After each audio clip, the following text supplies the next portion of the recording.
Самбо под дождем, но это не Рио-де-Жанейро.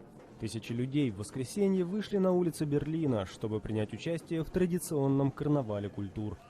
Невзирая на непогоду, дождь, ветер и температуру около 10 градусов Цельсия, жители немецкой столицы пели, танцевали и улыбались. И прозрачные дождевики им, похоже, ничуть не мешали. Цель мероприятия – показать культурное разнообразие берлинцев, как коренных, так и иммигрантов. По словам организаторов, в карнавале приняли участие более 5000 человек, представляющих 75 национальностей и этнических групп. Бразильские танцы, африканские барабаны, китайские летающие драконы – все слилось в этом красочном параде, который длился около 4 часов. Шествие растянулось на несколько километров, а посмотреть на него пришли сотни тысяч зрителей. «Нам больше всего понравились танцоры самбы, они лучшие», — говорит Софи. В первый раз карнавал прошел в центре Берлина в 1996 году.